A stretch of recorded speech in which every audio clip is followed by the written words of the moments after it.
Webinar. So we'll be starting the program now. Just 1 minute. Okay. So I'm Kartika. I'll be your host today. So as part of this webinar, first I would like to welcome you all. Thank you all for joining. I invite our district director, Rotarian Raghu Allam, to give the welcome address to you all so that we can start. So please take over. Thank you, Kartika. Good evening, everyone, and a warm welcome for today's webinar. At the outset, I would like to thank my Rotary District Mental Wellness Team and Rotary Action Group Chair, Rotarian Gomati, for putting this together. I wholeheartedly welcome our guest for today, Dr. Shamraj Nidugala, who is a renowned wellness expert, especially a holistic wellness expert, and has been a consultant in setting up this holistic wellness practice across the country. And I'm sure all of you would be able to really enjoy his talk, because he will not only cover the mental wellness part of it, but also the emotional and physical part of wellness, which is very much required. We have all heard about detoxing, and people go for detoxing, etc. But I'm sure he will go beyond that. Please really make it interactive. Keep your questions and ask them when ask them whenever you feel like, maybe at the end of the presentation. I also welcome the other speaker, our president from Rotary Club, Dr. Akshara Damle, who's also very I would say a very professional psychiatric counselor. He would share his his thoughts on today's topic, which is mental. Is it a myth or a kind of a reality? Mental wellness is a myth or reality. From Rotary, I would only say that we have taken this mental wellness as a focus area for the last 2 years. That is Rotary International. And our aim is to reach out to the students, teachers and parents in schools and colleges, so that they are aware from the younger age of coping with mental stress, etc. So in the last 4 months, we were able to cover at least 3,000 plus students and more than 300 teachers only in the city of Bangalore, spreading this awareness message. So we hope to cross more than 10,000 by June of coming year. So with these few words, I would like this session to be very useful and to all of you. Please enjoy. Thank you. Thank you, Rotarian Raghu Allam. I would now request Rotarian Tejaswini to give the introduction for our special guest, Rotarian Gomati.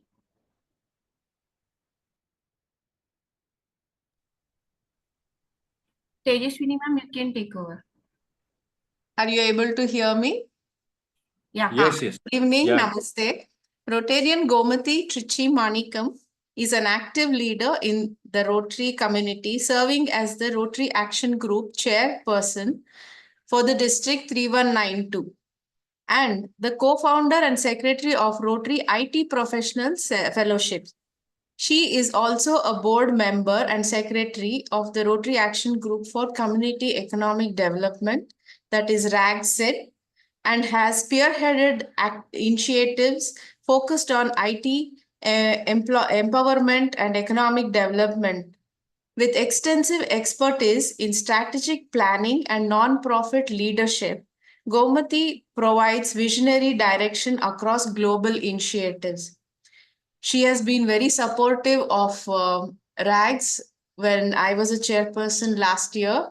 in various initiatives and conducting very many webinars in RAGS under the RAGSED flagship. She leads key projects focused on cybersecurity and AI, particularly in Uganda, empowering communities through technology and education. As a founding leader of the IT Empowerment Foundation and through her work in Rotary, she is committed to driving sustainable development and creating a lasting impact worldwide. This is Gomati for you. I have very cherished memories with her on RAGS. Over to you, Kartika. Thank you, ma'am. I invite Rotarian Gomati to now take over the stage. Thank you, Rotarian Tejaswini, for the wonderful, intro. I never thought I would sound so sophisticated on a webinar. We worked together for the last couple of years. We've had amazing memories together. We extensively promoted Rotary action groups, not just in India, but in the global platform. We had, like you rightly said, staying in India, stationed here, from Bangalore, both of us, we were able to do projects globally. This is the, the effect a Rotary Action Group has on individual Rotarians. Even a non-Rotarian can actually be a part of this movement, I would say. So before I could proceed, I would like to share a video that explains about Rotary Action Groups.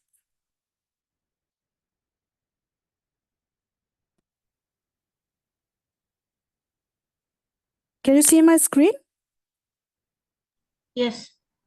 Okay.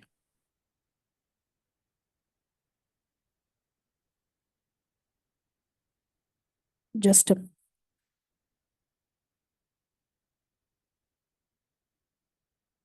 Rotary Action Groups, or RAGs for short, are all about connecting people and driving global change.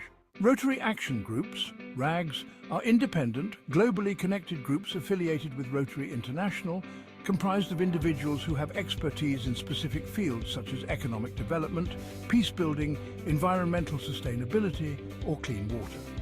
These groups work together to provide valuable technical knowledge and support, helping Rotary clubs plan and execute impactful projects. RAGs assist clubs in various ways, including identifying project partners, securing funding, and offering resources for successful project implementation. Additionally, they help clubs and districts prepare grant applications, conduct needs assessments within communities, and develop strategies for monitoring and evaluating their projects to ensure long-term sustainability. This collaboration helps Rotary increase its global impact, aligning with the organization's strategic goals. RAGs guide clubs and districts in planning and implementing impactful projects. They provide sustainable solutions in areas like health, environment, education, and economic development. RAGs connect global experts, ensuring Rotary projects are effective and sustainable. They collaborate with organizations, governments, and communities to drive real change. Rotary Action Groups support disaster relief, fight diseases, promote peace, and drive economic development. Join a Rotary Action Group to make a real difference and work alongside passionate individuals from across the globe. It's a powerful opportunity for personal growth and service. Ready to make an impact? Connect with us today to join a Rotary Action Group and be part of a global movement. To learn more, contact Rotarian Gomathi at tmgomathi@gmail.com.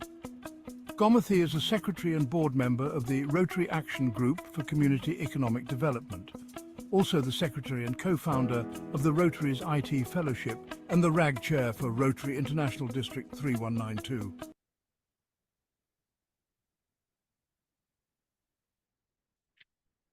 I would now like to share the different Rotary Action Groups that are available for us to explore. Just give me a second here.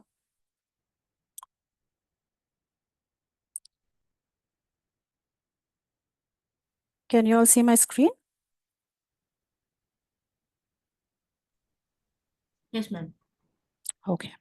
So what you see here are the various Rotary Action Groups where you can explore membership opportunities. So we have about 25 different Rotary Action Groups that are active and recognized by Rotary International. So these are different groups that have various focus areas. So I'm a part of the Community Economic Development RAG here. So if you click on these links, it'll take you to their respective websites. So there are tons of information in the RAGSET website, what's our mission, our focus area, the different projects that we do, our annual reports. You could share your story with this particular group. All you have to do is, email the editor.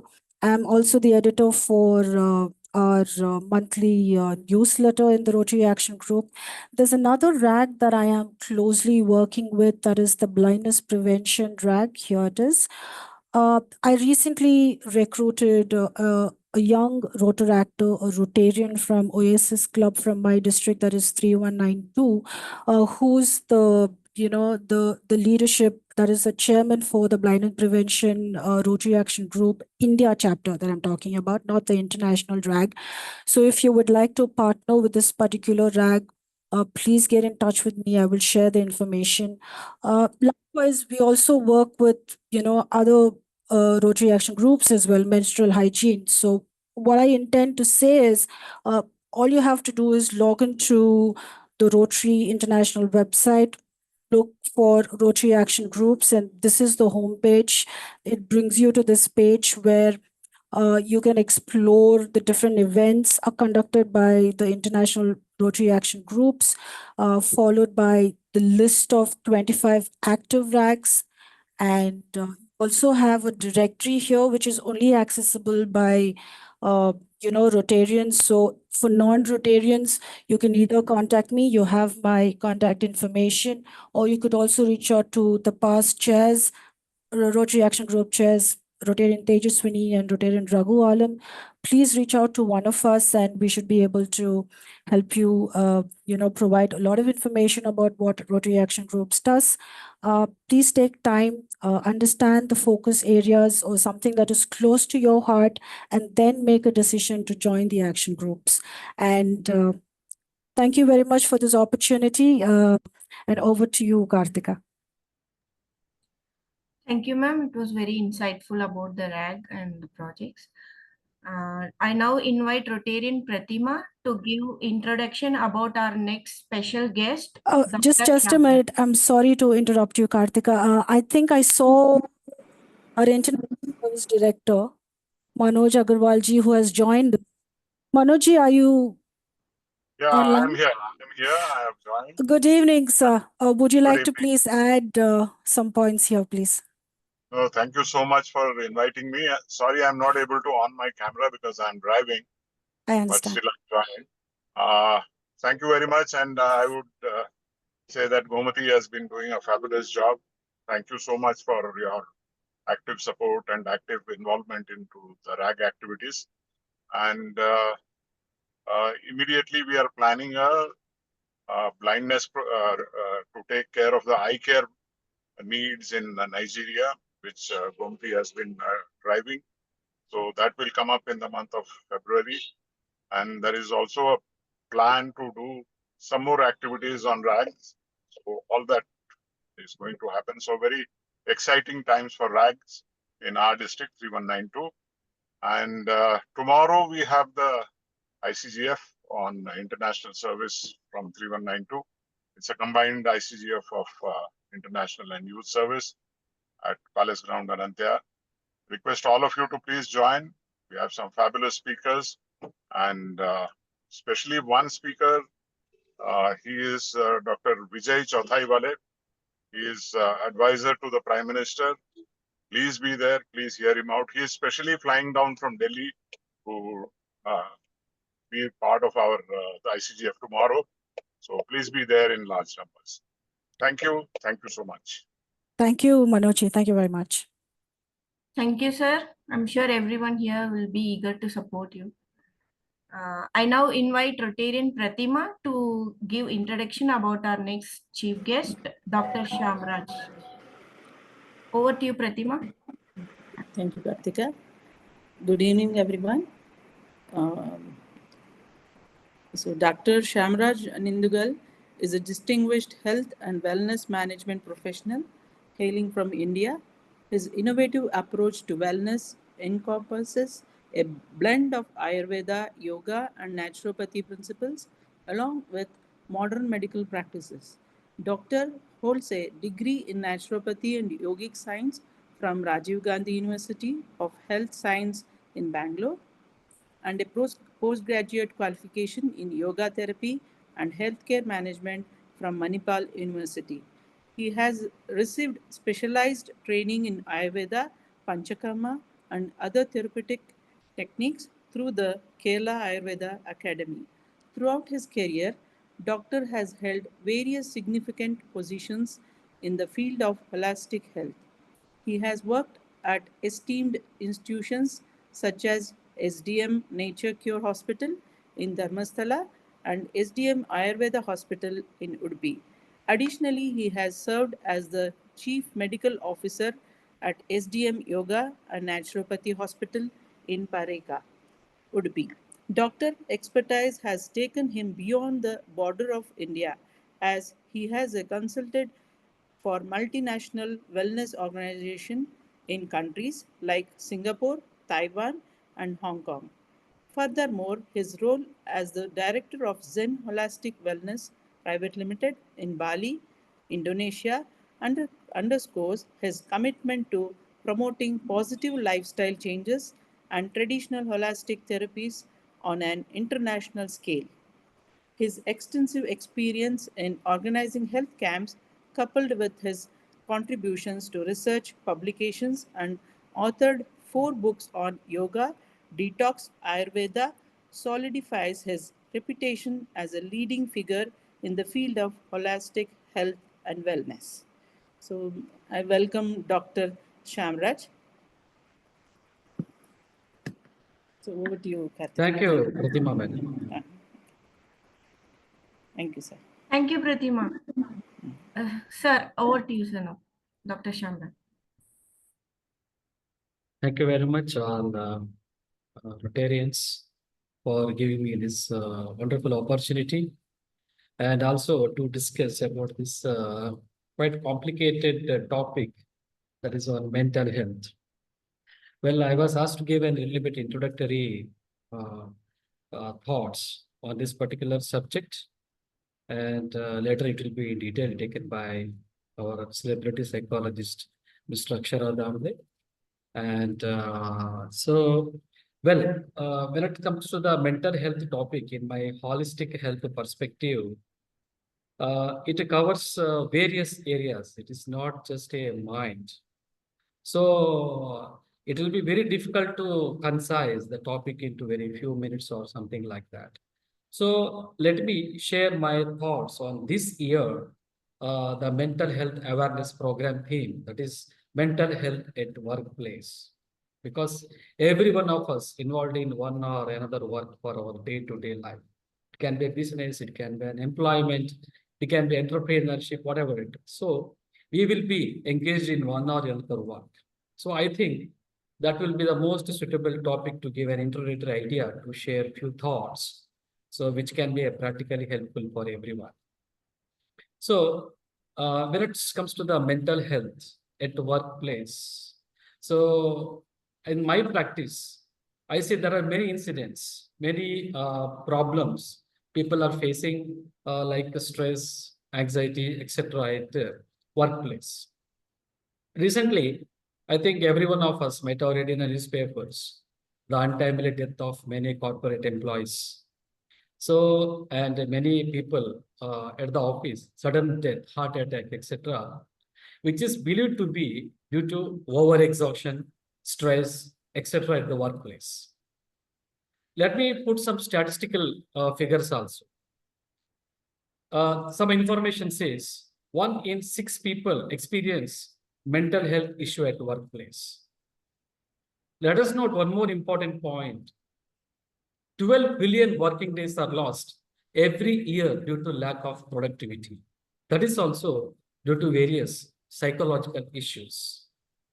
And for my observation, every year, depression and anxiety cases are increasing. So why all these problems are arising nowadays in the society, especially in the corporate level? So I find there are two reasons.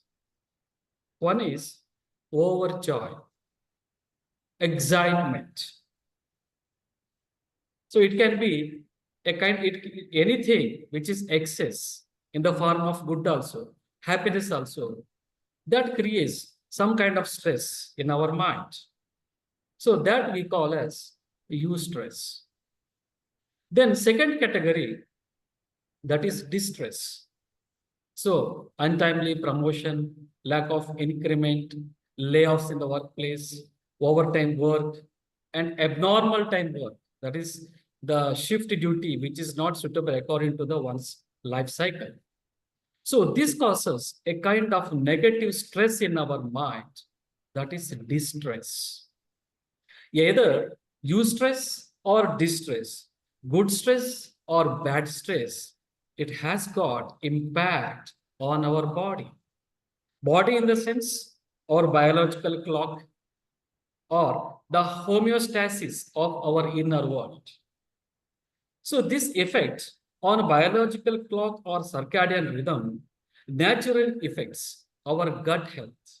We all know our gut is our second brain or the mind. So the impact on the gut that will slowly will pervade to other organs. It can be a liver, kidney, stomach, all the problems which we face in our day-to-day life at workplace or after the work is because of the problems related with the gut.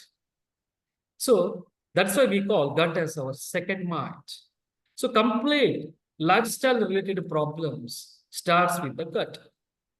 Once again, this gut problems again will impact the mind. And the problems with the mind will impact the emotions. The emotions that will impact the intellect, that will block the thoughts arising in the mind on time. So overall, it will become a hazard. It will become a hazard for our day-to-day life and our performance at workplace. So this is the problem. But what is the solution? When you think of the solution, what I suggest for everybody in my practice is perform samatva.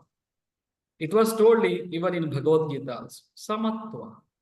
Sama means balance. So bring balance in our ecosystem. Ecosystem in the sense, it comprises of body, mind, emotions, intellect, and the spirit inside you. And it is you who needs you. You are your best company. Spend time with you so that it will become a kind of meditation which will activate your consciousness. So that will make you feel very relaxed. I hope, because it's a bit complicated science to understand, but that is the solution for all the problems which we face with regard to the mental health. It can be domestic or it can be on the workplace also. The solution is samatva, balance. Then those who understand this samatva or the balance, those who spend time with themselves in the form of meditation, breathing exercise, walking, jogging, swimming, Zumba, etc., that will give a kind of rejuvenation for your mind. It is understood that those who rejuvenate their mind every day, at least for 30 minutes, that will increase at least 30% of their productivity. So my dear friends, Rotarian friends, so this is what I want to say in a very brief about the mental health is, try to practice samatva every day in your life. Samatva will bring harmony between your body and mind. Samatva will bring harmony between your body, mind, and emotions. And samatva will bring harmony between your body, mind, emotions, and the surrounding nature. So if you practice samatva, then in another 1 or 2 months, regular practice, you will be able to understand the difference in you in the form of performance, in the form of your behavior, in the form of your communication, and in the form of your confidence. So that is why mental health is very important nowadays in this Android generation. But the practicing discipline or the good lifestyle to combat that is also equally important. So that is why I don't want to take much time, but I feel that this will give a very important message to all my friends who are here today. And further, I think Mr. Akshara will continue. And I thank Rotary for giving me this wonderful opportunity today. And it is very nice interacting with you all. Thank you very much. Namaste. Thank you, Dr. Shamraj. I'm sure everyone here has got some insights on Samatwa. I would now like to welcome our speaker of the day, Dr. Akshara, Rotarian Akshara Damle. So, just a brief intro about him. Before I give an intro, I want to say I've had the wonderful opportunity of working with Rotarian Akshara Damle for mental health awareness in various schools. And he's a wonderful person. I'm sure you all will be enlightened at the end of this session. A brief intro. Akshara Damle is a TEDx speaker, a psychologist, and founder of Mano Samvada. He is based out of Bangalore and he had been working with clients across the globe. He is an expert in establishing harmony at different levels, namely personal, family, and workplace. As a therapist, he has been working with a wide range of clients going through different mental health issues, including trauma, abuse, and psychological shadows. He has also contributed as the chief counselor and trainer at SAHE, a mental health helpline, which was part of COVID Response, a national level collective. Being an NLP practitioner and have undergone a few more certifications, he has also been a trainer and a coach. Through his various training programs like stress management, conflict management, team building, and emotional intelligence, he has delivered not only significant improvement in coordination and cooperation among employees, but also scaled up the businesses. He has a wide variety of experience of working with celebrities, IAS, IPS, IRS officers, government departments like police, income tax, education, and so on, startups and multinational companies in diverse sectors, including IT, healthcare, consumer goods, automotive sector, and so on. He has been invited as a keynote speaker at several national and international conferences, not only in India, but also in other countries like Malaysia, Singapore, Philippines, USA, and he has spoken at prestigious institutions like Jawaharlal Nehru University, Rajiv Gandhi University of Health Sciences, Delhi University, and so on. Live a life full of freedom, Netrutvam, and conscious parenting are his signature coaching programs. They have helped many entrepreneurs, leaders, professionals, parents, and people from various walks of life. He has been felicitated with Leadership Award for his contributions in the area of mental health in 2019, Social Impact Corona Warrior Award in 2020. He has been featured on GeoChat and various other geo platforms as a mental health expert. He has been invited by Ministry of Commerce, People's Republic of China as a representative for India for an academic exchange program on strategies to prevent mental health issues. He is the author of 4 books and a columnist in leading newspaper. He is also an amateur Carnatic classical musician, an actor, and a story writer. I welcome you, Dr. Rotarian Akshara Damle. I give you the stage now, you can take over. Thank you, Kartika. Thank you for your kind introduction. And it is a pleasure to be in this webinar. And I'm so glad to see so many people. Thank you, everyone, for joining this webinar. And thank you for the whole organizing team for making it a very good show. So let us get into the topic. Um, so basically, when we look at mental health issues, in the good old days, we always used to think that whoever has mental health issues would be considered as mad or somebody who is, pagal. All these words were used. So that would lead to extreme level of mental health conditions, because people would not talk about their issues because of these tags that were attached with mental health. And many people would also take drastic steps of, I mean, taking away their own life and so on. But they didn't go for mental health treatment because of the stigma that was attached for a very, very long time. But then the current modern society is not so. That is indicated with the presence of all of you here, that we all have joined here to talk about mental health. That means the present society is very, very aware about the mental health issues, the challenges that we go through, and also broadly that we are all talking about the fact that mental health is a need. So wherever I go and meet people, whenever I say that I'm a psychologist, people say it is very much essential. Mental health is very much essential. In fact, a lot of people also acknowledge that taking care of your mind and mindset is very, very crucial in achieving anything in their life.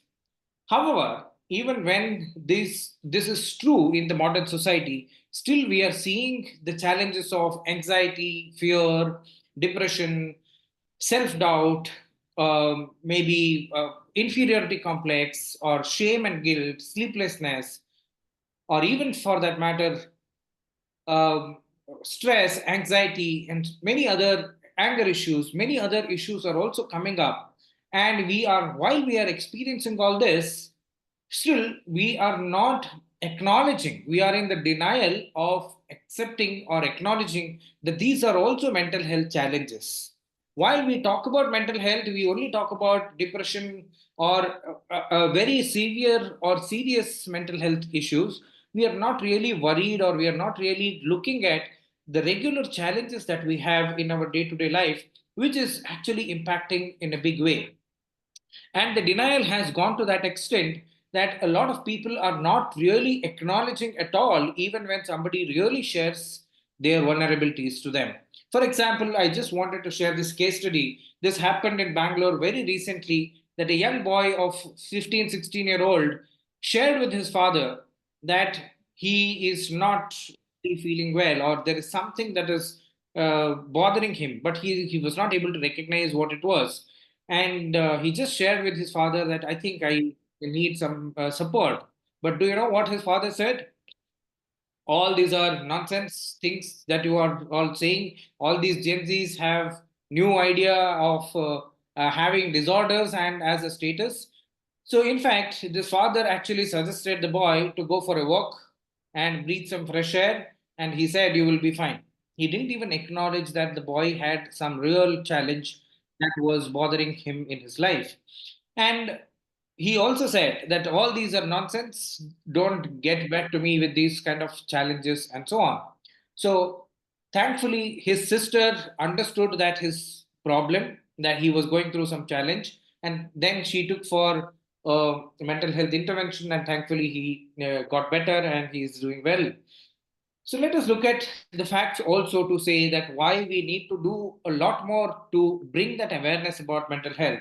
Approximately 15% of Indian adults suffer from some form of mental health issues, which is nearly 200 million people, which is like the burden is so much. Depression alone affects 5% of Indian population, and around 7.3% of Indian youth face mental health issues, which is like 1 in 7 young individual.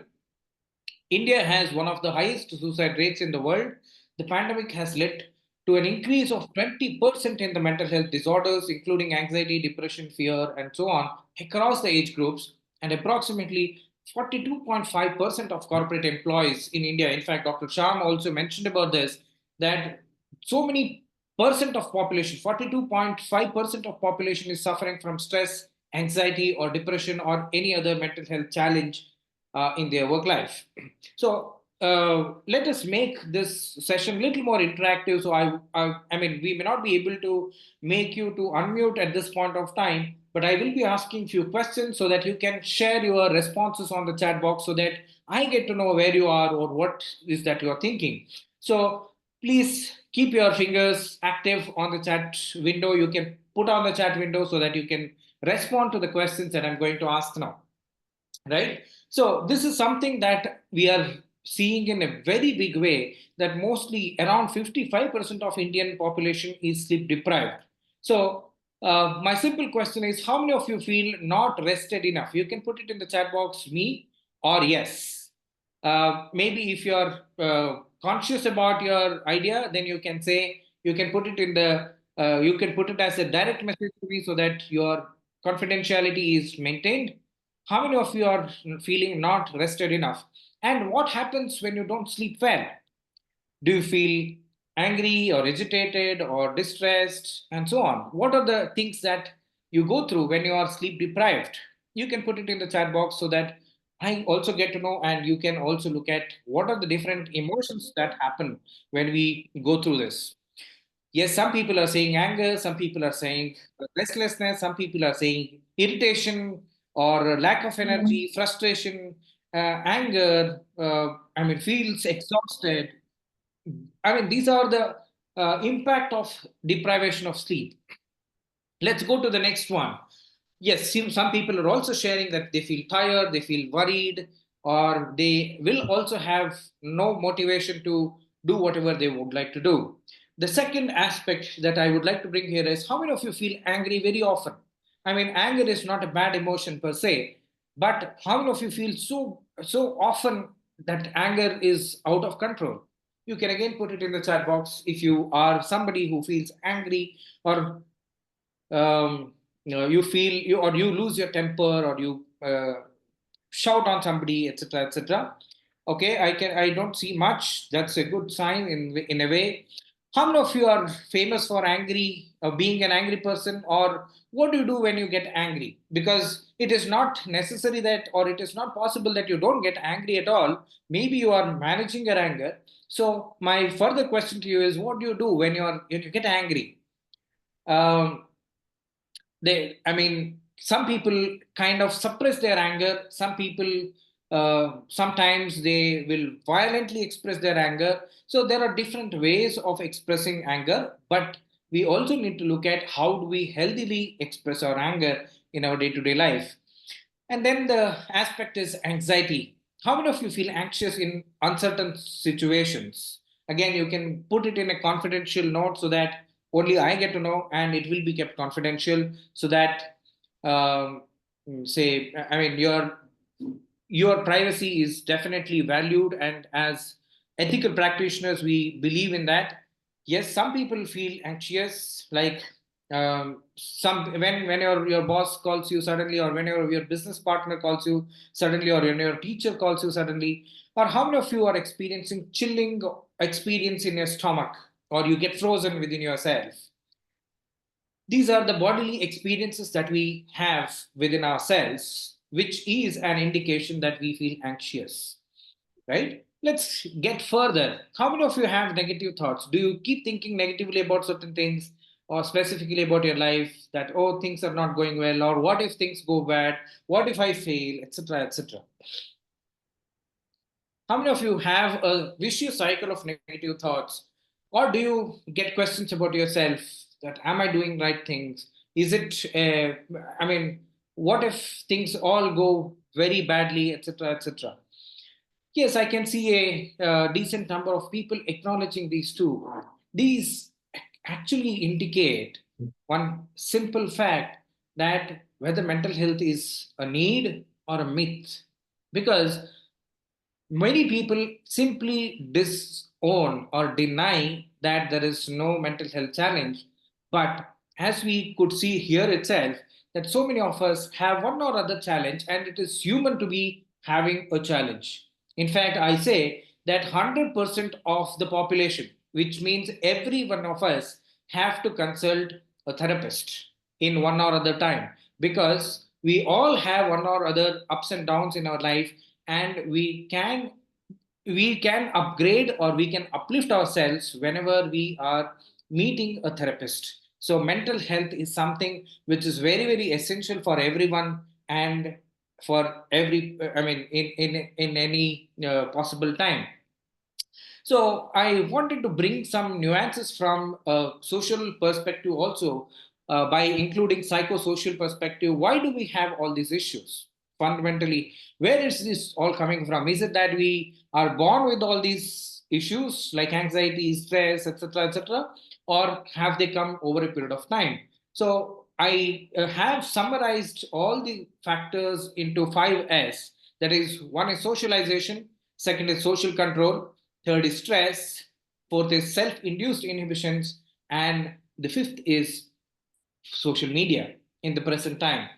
Let's look at one by one quickly. Socialization.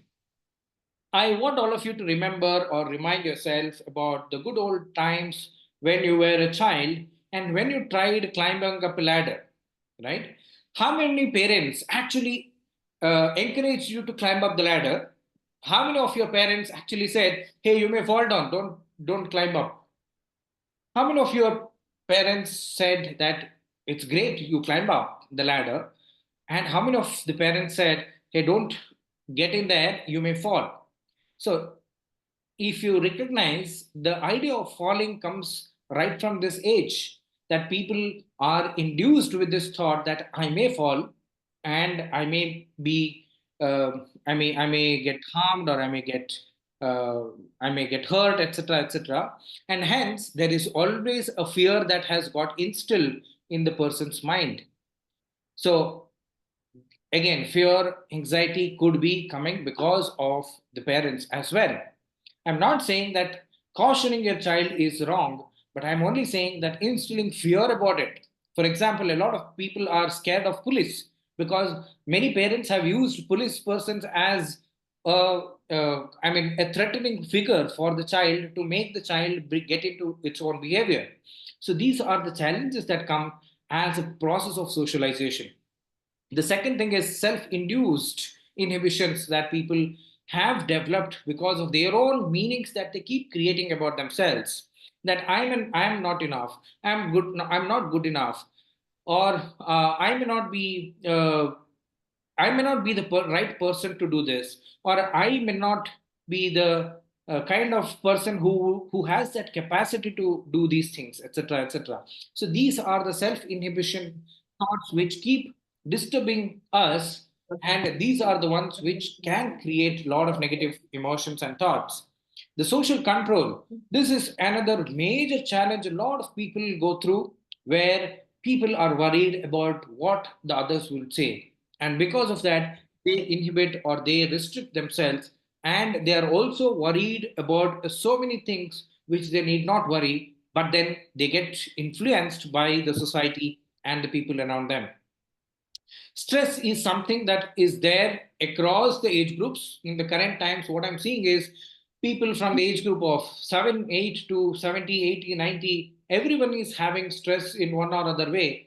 And why do we have stress is something that we have not recognized properly.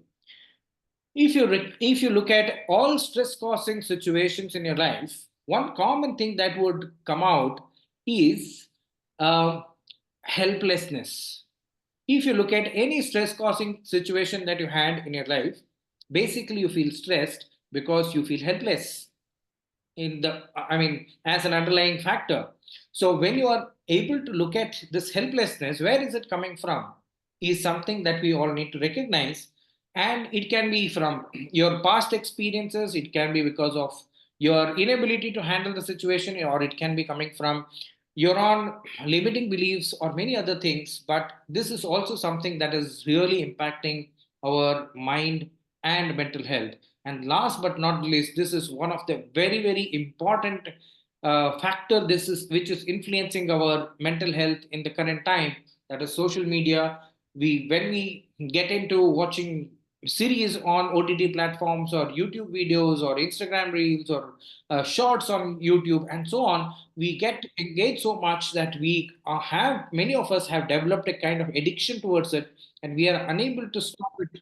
And this has become a major challenge, where a lot of people have developed different kinds of mental health issues and challenges because of that. While we recognize all these challenges and the causal factors and so on, the next question that comes to our mind is, what do we do now? How do we handle this mental health situation? Or how do we take care of our mind, or how do we ensure that we are mentally healthy? Right? For example, when it comes to physical fitness, you can go for 10,000 steps per day so that you are burning a specific amount of calories, or you may do yoga, you may do gym, you may go to gym, and so on. So there are multiple indicators that you can recognize when it comes to physical health. But hardly you get something like that when it comes to mental health. Maybe your smartwatch would be recognizing your stress level, but then how do we get back to it, or what are the practices that we need to do, is something that we are not really equipped with. Maybe breathing is something that we all know, but how mindfully we breathe is also one more question. Secondly, whenever we talk about mental health issues, people say that meditation is the key, which I have a question about. That every time, for every problem, meditation may not be the solution, because if you have already got a problem, then meditation can also increase the problem sometimes, because it may not be helping in curing the problem, rather it can help in preventing the problem. So a regular practice of meditation will definitely enhance your mental health, but it can be counterproductive if you have developed some mental health challenges already. So let us look at how do we keep up our mental health on a day-to-day basis, so that we will be able to do some regular exercises in order to ensure our mental health. So this is something called REST formula that I've come up with to understand, or to get into a mentally healthy state.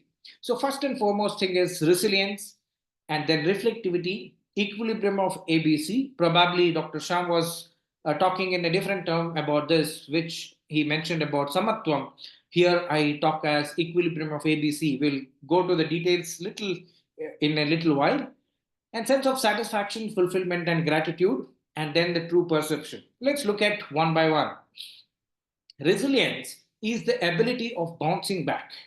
Whenever you are in a different state of mind, how do you come back to normalcy or the ability of coming back to normalcy is called as resilience. How do you develop that is the question, definitely, but you can recognize if you are already not in a normal state, and then you will be able to see what needs to be done so that you can be normal.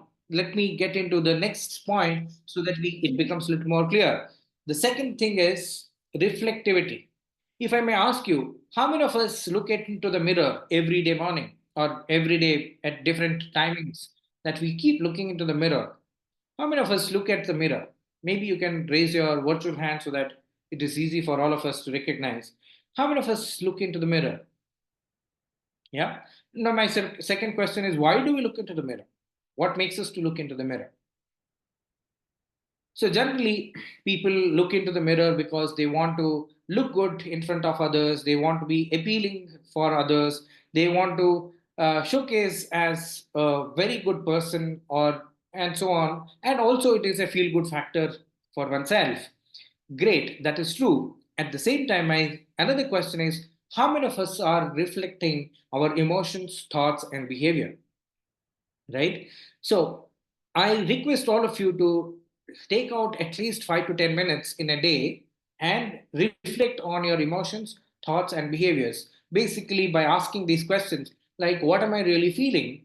And where is this coming from? It can be a happy emotion, it can be a sad emotion. Both the times you will have to reflect on your thoughts, emotion, or behavior. So then it will be easy for you to look at where are they coming from and what are the triggering points. How are these emotions getting evoked in you?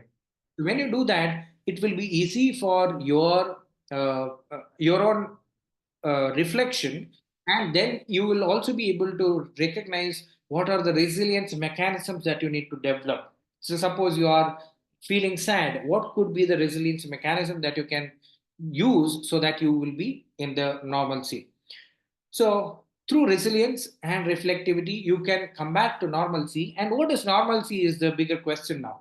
And that is where my answer is equilibrium of ABC: affection, behavior, and cognition. Affection refers to emotions, behavior refers to our actions, and cognition refers to our thought process. Now, what is equilibrium? There are so many, I believe that there are so many people who have come from scientific background. And the idea of equilibrium in chemistry is simple, that if all the solutes in equal proportion that are mixed, then it becomes an equilibrium mixture, right? So similarly, when it comes to mental health, what I suggest here is a state where you are equidistant from all different kinds of thoughts, emotions, or behavior, which could be either positive in nature or negative in nature. Which means if you want to feel happy, it is also equidistant, and then you can come back. If you want to feel sad, you can feel sad and then come back. If you want to feel angry, you can feel angry and then come back. Or if you have an excitement, you can feel excited and then come back. So when this is possible, that is called as equilibrium or the balance. When you have that, it is easy for you to maintain a good mental health. Now, coming to the other factors that influence our mental health are having satisfaction, fulfillment, and gratitude. Now, what do you mean by satisfaction? Satisfaction simply means for me that if you are able to complete tasks, or if you are able to do whatever you want to do at your optimal level, it can be right from eating uh, breakfast to finishing work or completing tasks or anything for that matter, any goals that you have put for yourself. If you're able to complete at the optimal level, that will give you satisfaction. And what is fulfillment? Fulfillment is the contentment with what you have, both materialistically and non materialistically. Because when you have a fulfillment about your belongings, that will actually add on to grow further in your life. And then the third factor is gratitude, which is again very essential factor in our life, because unless we express our gratitude, we cannot spread our happiness. I'll give you a simple example. Yesterday, I was in a big corporate company for a session, and I asked this young lady, who is the person who has, I mean, whom you admire the most in your life? Then she said she admires her mother. She was from Bhilai, and her mother is a teacher there in a small government school. And apart from being a teacher, her mother has been contributing in a very big way for the family, and she has become a role model for her daughter. Now, I asked her, how often do you express your gratitude to your mother? Generally, we take people's contribution to our life for granted, whereas it is always essential for all of us to express our gratitude to the people whom we are taking help from. It can be direct help or indirect help. So having gratitude is very, very essential. And last but not the least, true perception is also very important. When you are perceiving things as they are, then you will be able to develop a clear cut understanding, and you will not have to create your own meanings about whatever the things that you're seeing out there. When you are able to practice rest formula in a proper way, you will also get a good rest, because you're not bothered by any negative thoughts or unnecessary botherations in your life. And that is when sleep contributes in your better mental health. As we already spoke, whenever you are sleep deprived, it can create anger, frustration, irritation, etc., etc. So when we are practicing rest formula in a proper way, it will result in good rest, and that is also required. So that is how we can actually take care of our mental health. Simple exercises, reflecting upon ourselves and looking at our equilibrium, or finding our equilibrium and maintaining it, and practicing satisfaction, or I mean looking at the satisfaction level that we have, and being content with what we have, and expressing gratitude. And then also the last one is to practice or being mindful of true perception. When we are able to do that, it will be very, very helpful for us to take care of our mental health. And when you are mentally healthy, you will be at your best at your work. You will be able to handle different stressors in a better way and keep your energy intact. You will be happy in your life. Life becomes more meaningful. You can contribute better for your life and others' life. So, with that note, I would like to conclude my side of the story, and we are open for question and answer, so that we can have more healthy discussion about mental health and see what are the things that we can do in the present and also in the future. Karthika, you can unmute people also. Yeah, so any questions? Akshara Damle, this is Gayatri. I wanted to ask you how to do the reflection, the mirror, the thing you were telling. You Yeah. told some healing and all. So reflection is very simple. You just need to ask questions of what am I feeling, how am I feeling, and where is it coming from? For example, if I'm feeling excited now, what is that I'm exactly feeling, and how am I feeling it? Where is that I'm feeling? For example, different emotions are experienced in different parts of our body, right? For example, fear is many people experience fear in their stomach. Many people experience their fear in their chest, or many people experience their excitement throughout their body. So look at those and also look at what is creating it or where is it coming from. So when we start reflecting on our thoughts or emotions or even behavior for that matter, introspection or asking questions is the way of reflecting on both, on thoughts, emotions, and behaviors. Thank you, sir. Thank you, sir. Thank you. Rotarian Gomati has raised the hand. Oh, yes. So I just have a question here. This is especially for the younger generation. If you see they're confused between intuition and anxious thoughts, could you dwell more into this so that we understand what is the difference between these two and how they can handle these things? Thank you. Intuition is a very different aspect altogether. Intuition is when a person is in alignment with oneself and the energy sphere around himself or herself, Mhm. they will get intuitive thoughts. For example, maybe this is the reason for this, or maybe this is the solution for this. It's basically intuition is a gift that is there for every one of us, and through that we can become cautious also sometimes. For example, sometimes you may feel in your back of the mind, you will feel that let me not go today, or it may be some dangerous thing that may happen when I'm going out there. But then the logical mind will say, no, no, nothing will happen. And then we will go and then we will fall into trouble. So, what was actually working out in the background was the intuition. So, intuition is not an anxiety at all, whereas anxiety has a fearful factor involved in it. For example, anxiety also has a lot of physical symptoms that you can recognize, like shivering of hands or legs, or profusely sweating, or maybe disturbed thoughts.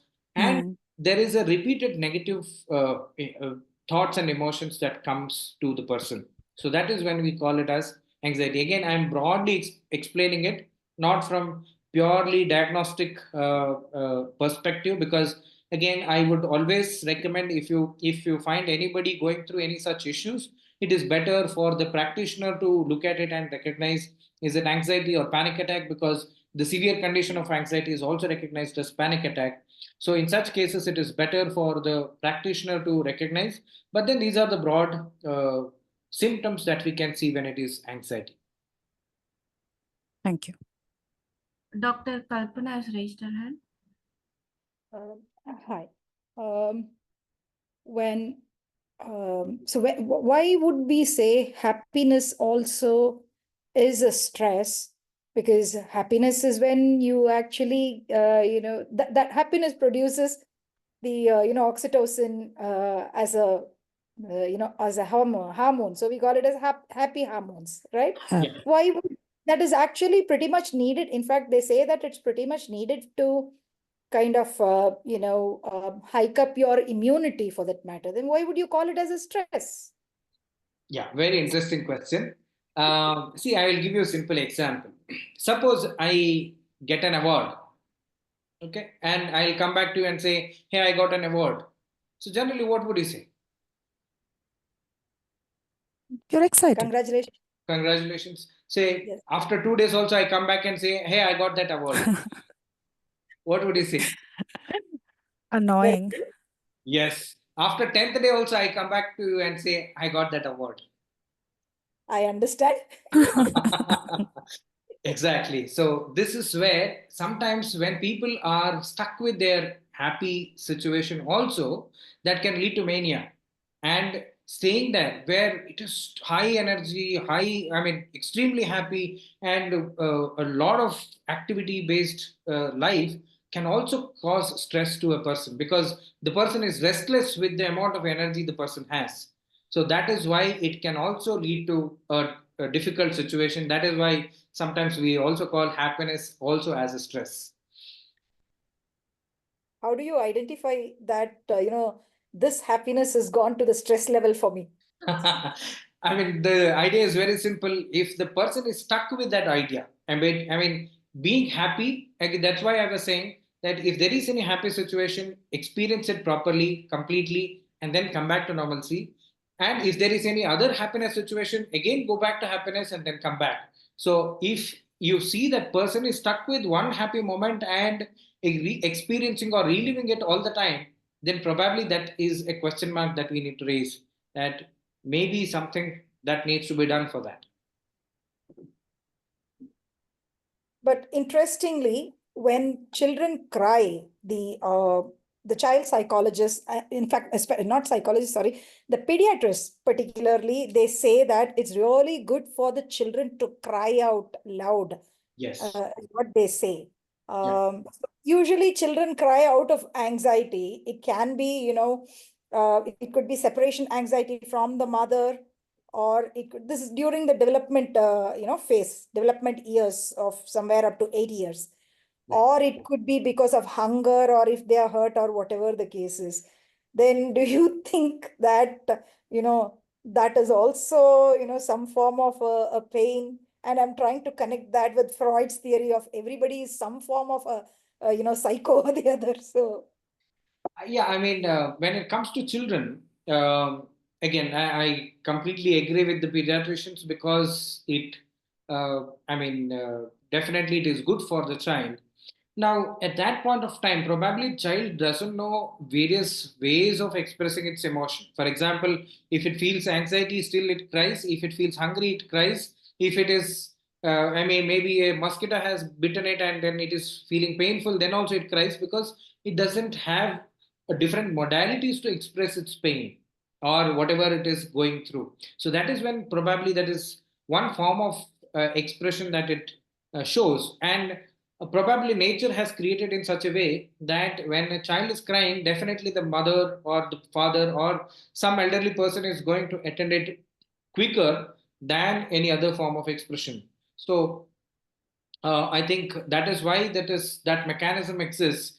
But I don't think we. I mean, generally, that is what I say that till the age of 7 or 8, generally children do not have any mental health challenges that are coming within. If even if it comes, it is generally because of the parental issues. So in such cases, we always should look at how is the parenting style and what is happening with the parents rather than with the children. So yeah, that is how I look at it.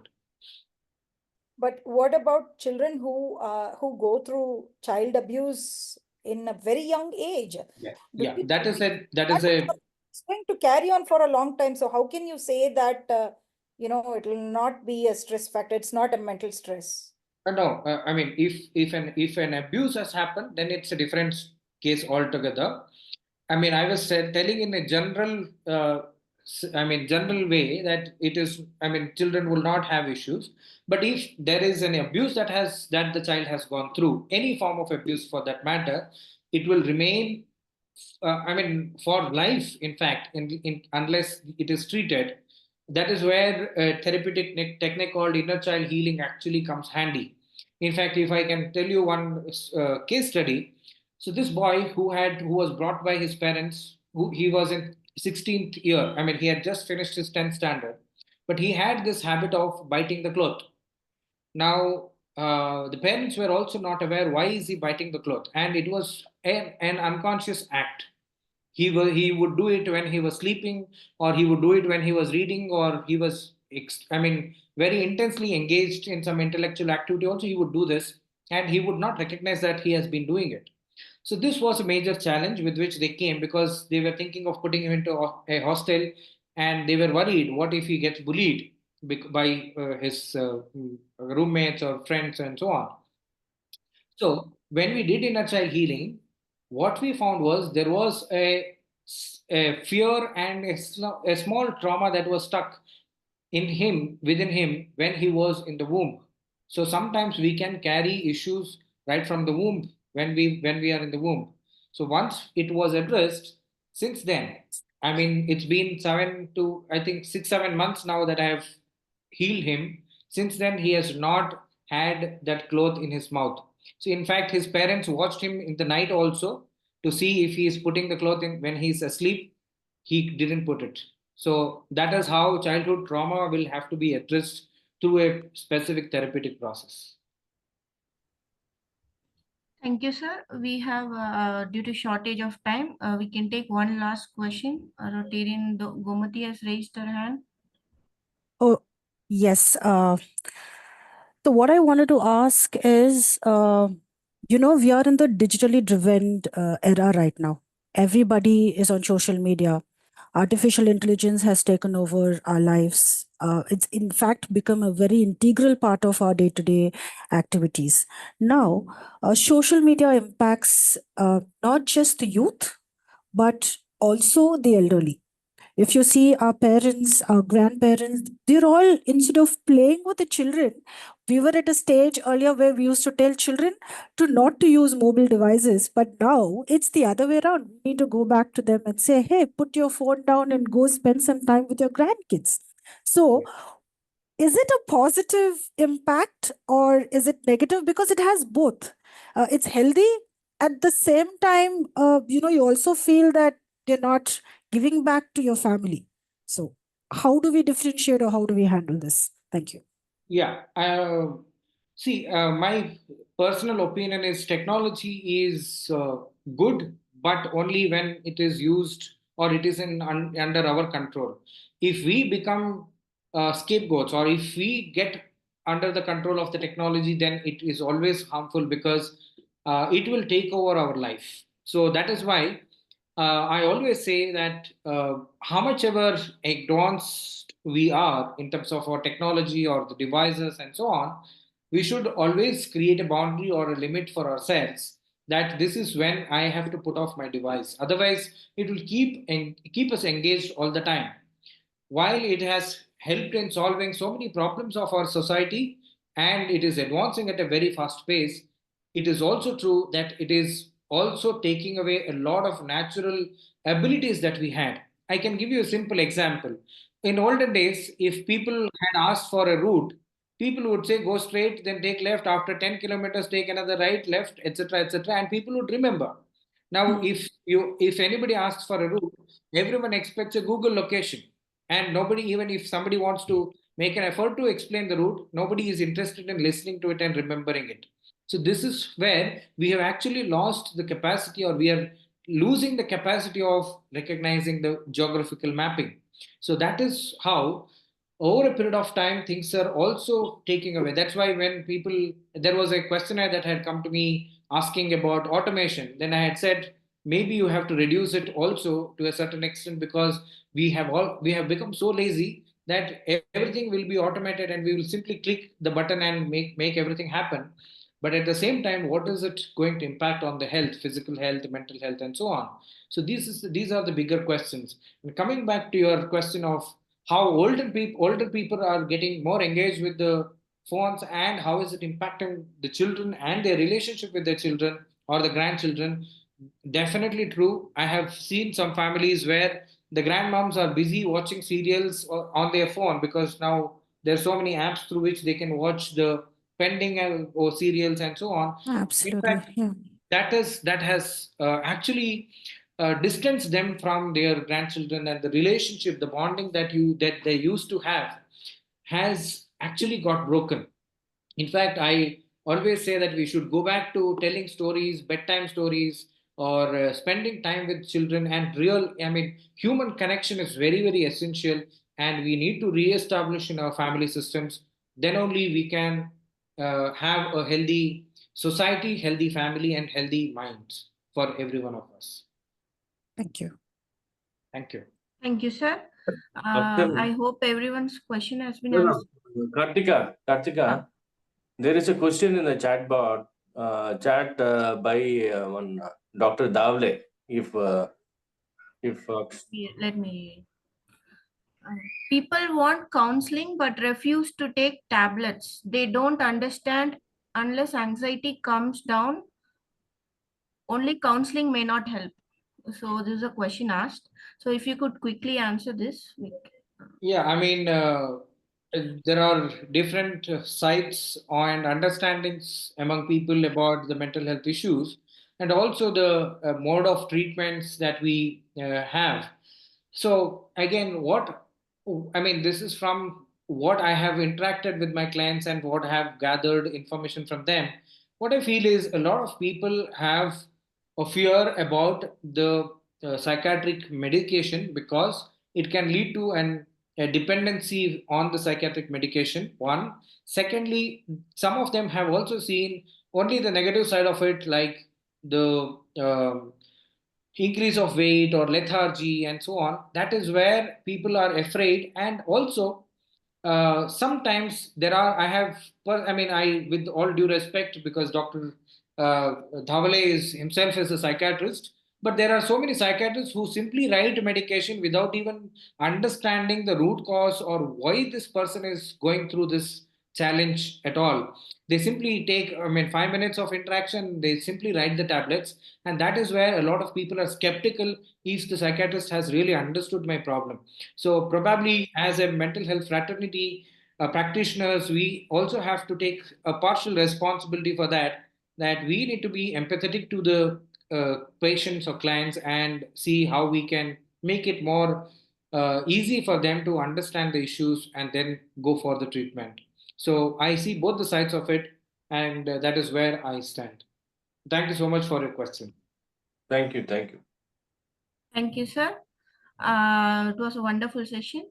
I now invite Rotarian Uma Satya to give the vote of thanks. Uma Satya, over to you. Yeah, thank you so much, Kartika. Wow, what a wonderful session. All of you agree with me, I hope. So, can I request everyone to unmute and give a big round of applause for our mental health rock stars, if you agree with me? Yeah. You can even give a virtual clap. Thank you. Thank you so much. Dear esteemed guests, distinguished speakers, and fellow club members, on behalf of the team of Mental Health Awareness, I extend my heartfelt gratitude to each one of you, making mental health a myth or a need a resounding success, saying it is a need of the hour. A big thank you for our Rotarian Kartika for providing a warm welcome. A big thank you for Rotarian Raghu Allam sir. Your welcome address set the tone for this vital conversation. Rotarian Tejashwini, Rotarian Pratima, and Rotarian Kartika, your introductions seamlessly connected us with our speakers. A big thank you for Rotarian Akshara Damle for his insightful presentation, which shed light on mental health, dispelling myths, and emphasizing its importance. Thank you, Rotarian Gomati and Dr. Shyamraj Nidugala, for your insightful points. We are grateful for the active participation of the members of Rotary E-Club Bangalore Green City, Rotary Action Groups, Rotary Bangalore Downtown, and Rotary Bangalore Kanakpura Road, fostering the supportive community. And thank you so much for everyone participating in this. Me, Uma Satya from Rotary Bangalore Kanakpura Road, signing off. Excellent session. Well done, Kartika and Rotarian Raghu Alu and Tejaswini. Thank you so much for the opportunity. I wish everyone a pleasant evening. Meet you all soon. Bye-bye. Thank you. Thank you. Thank you. Sir Raghu sir, anything in time? Yeah. Thank you, Dr. Shamraj, and we hope to listen to you in the longer sessions and like that. Thank you, Akshara. Thank you. Thank you. Thank you all. Thank you all.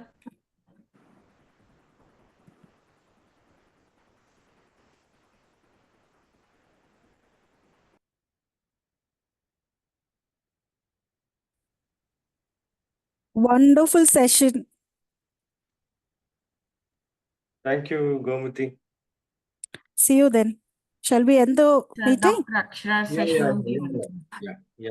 Rotarian Thank you. Akshar, I didn't know you were a Rotarian. Thank you. Wonderful session. I'm going to personally, reach out to you if in case I need help. Thank you so Sure, much. sure. Thank you. Good Thank you so evening. much. Good Yeah, evening. see you. Bye-bye. Bye. Bye.